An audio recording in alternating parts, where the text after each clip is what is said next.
اپنی بیوی حاجرہ رضی اللہ تعالیٰ عنہ اور اپنے بیٹے اسماعیل علیہ السلام کو وہاں چھوڑا۔ جب آپ نے مکہ سے جانے کا ارادہ کیا تو آپ کی بیوی حاجرہ رضی اللہ تعالیٰ عنہ نے کہا کہ آپ کا کہاں کا ارادہ ہے؟ آپ مجھے یہاں سے تنہا چھوڑ کر جا رہے ہیں جہاں نہ ہی تو پانی ہے اور نہ ہی کوئی کھانے کی کوئی شے ہے۔ کیا اللہ نے آپ کو اس کا حکم دیا ہے؟ ابراہیم علیہ السلام نے جواب دیا، ہاں۔ حاجرہ رضی اللہ تعالیٰ عنہ نے کہا، ایک مرتبہ حضرت اسماعیل علیہ السلام کو پیاس لگی اور آپ کی والدہ نے آپ کو پانی پلانا چاہا، لیکن پانی کہاں تھا؟ لیکن مکہ مکرمہ میں کوئی پانی ہی نہیں تھا اور نہ ہی کوئی کنواں تھا اور نہ ہی مکہ میں کوئی نہر تھی۔ حضرت حاجرہ رضی اللہ تعالیٰ عنہ پانی کو تلاش کرتی رہی اور آپ صفا سے مروہ اور مروہ سے صفا تک دوڑ لگائی، اور اللہ تعالیٰ نے حضرت حاجرہ رضی اللہ تعالیٰ عنہ اور حضرت اسماعیل رضی اللہ تعالیٰ عنہ کی مدد فرمائی اور ان دونوں کے لیے پانی پیدا فرمایا۔ پانی نکل پڑا۔ حاجرہ رضی اللہ تعالیٰ عنہ اور حضرت اسماعیل علیہ السلام نے پانی پیا اور پانی بچ گیا جو بیر زمزم بن گیا، اور اللہ تعالیٰ نے زمزم کے پانی میں بہت برکت عطا فرمائی، اور یہ وہی کنواں ہے جس سے لوگ حج کے دوران پانی پیتے ہیں اور زمزم کو اپنے شہر میں لے آتے ہیں۔ اور کیا تم نے زمزم پیا ہے؟ ایک عرصے کے بعد حضرت ابراہیم علیہ السلام مکہ کی طرف لوٹے اور حضرت اسماعیل علیہ السلام اور حضرت حاجرہ رضی اللہ تعالیٰ عنہ سے ملے، اور حضرت ابراہیم علیہ السلام اپنے بیٹے سے مل کر بہت خوش ہوئے۔ اور ابراہیم علیہ السلام ننھے سے بچے تھے اور وہ دوڑتے اور کھیلتے تھے اور اپنے والد کے ساتھ گھر سے باہر نکلتے تھے۔ ابراہیم علیہ السلام کو اپنے بیٹے سے بڑا پیار تھا۔ ابراہیم علیہ السلام نے ایک مرتبہ خواب میں دیکھا کہ وہ اپنے بیٹے اسماعیل علیہ السلام کو ذبح کر رہے ہیں۔ ابراہیم علیہ السلام سچے نبی تھے اور ان کا خواب بھی ایک سچا خواب تھا، اور ابراہیم علیہ السلام اللہ کے دوست بھی تھے۔ بس اللہ نے یہ ارادہ کر لیا، جو آپ کو خواب میں حکم دیا ہے اس کو پورا کروں۔ حضرت ابراہیم علیہ السلام نے حضرت اسماعیل علیہ السلام سے کہا، بے شک میں نے خواب میں تمہیں ذبح کرتے ہوئے دیکھا ہے، بس اس کو ذرا سوچو، اس بارے میں تمہاری کیا رائے؟ اسماعیل علیہ السلام نے کہا، ابا جان، آپ کو جس بات کا حکم دیا گیا ہے آپ اس کو کر گزریں، اور اگر اللہ نے چاہا تو آپ مجھے صبر والوں میں سے پائیں گے۔ حضرت ابراہیم علیہ السلام نے حضرت اسماعیل علیہ السلام کو اپنے ساتھ لیا اور اپنے ساتھ چھڑی بھی لی، اور ابراہیم علیہ السلام جب من پہنچے کو ذبح کرنے کا ارادہ کر لیا،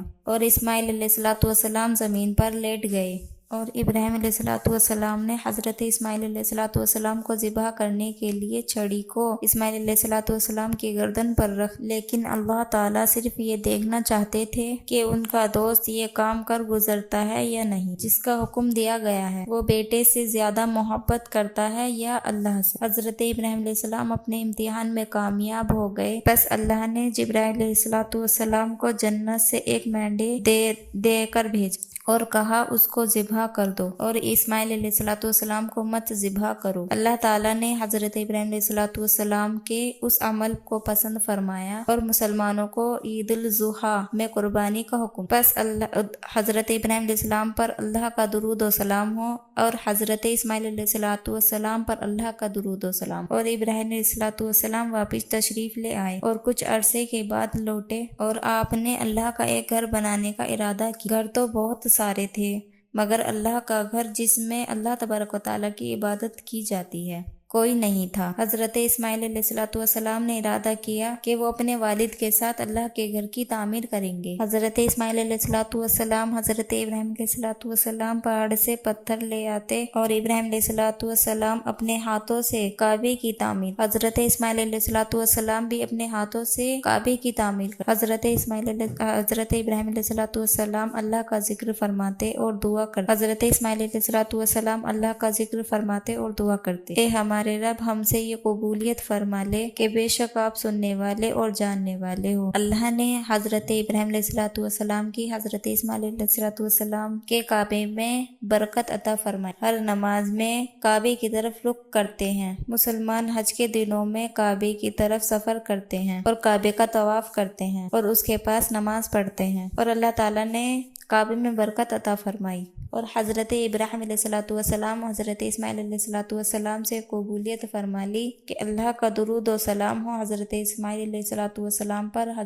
اللہ کا درود و سلام ہو حضرت اسماعیل علیہ الصلوۃ والسلام، اور اللہ کا سلام درود و سلام ہو حضرت محمد مصطفیٰ صلی اللہ علیہ وسلم۔ حضرت ابراہیم علیہ السلام کی ایک اور بیوی تھی اور اس کا نام سارہ تھا، اور سارہ سے ابراہیم علیہ السلام کا ایک بیٹا تھا اور ان کا نام اسحاق تھا۔ اور حضرت ابراہیم علیہ الصلوۃ والسلام نے مقام شام میں رہائش اختیار کی، اور حضرت اسحاق رضی اللہ تعالیٰ عنہ نے بھی وہاں رہائش اختیار کی۔ حضرت اسحاق رضی اللہ تعالیٰ عنہ نے شام میں اللہ تبارک و تعالیٰ کا گھر بنایا، جیسے آپ کے والد اور آپ کے بھائی نے مکہ میں اللہ کا گھر بنایا، اور یہ مسجد جس کا نام حضرت اسحاق رضی اللہ تعالیٰ عنہ نے بنایا تھا وہ بیت المقدس کہلاتی ہے، اور وہ یہی مسجد ہے، مسجد اقصی، جس کے آس پاس اللہ تعالیٰ نے بہت برکت دی ہے، اور اسحاق علیہ الصلوۃ والسلام کی اولادوں میں برکت دی ہے، اور اسماعیل علیہ الصلوۃ والسلام کی اولادوں میں برکت دی ہے، اور ان میں بہت سے انبیاء اور بہت سے بادشاہ گزرے ہیں۔ اور اسحاق علیہ الصلوۃ والسلام کا ایک لڑکا تھا اور اس کا نام حضرت یعقوب علیہ الصلوۃ والسلام تھا، اور آپ نبی تھے، اور حضرت یعقوب علیہ الصلوۃ والسلام کے 12 لڑکے تھے، اور ان میں سے حضرت یوسف علیہ الصلوۃ والسلام اور بن یعقوب بھی تھے جو آپ کی خدمت میں پیش کیا گیا ہے۔ حضرت ابراہیم علیہ السلام نے بہت سی قربانیاں دی ہیں جو ایک عام انسان بھی نہیں دے سکتا۔ حضرت ابراہیم علیہ السلام اللہ تبارک و تعالیٰ کے بہت اچھے دوست تھے، اور وہ انبیاء بھی تھے، نبی تھے، اور درود و سلام ہو حضرت ابراہیم علیہ السلام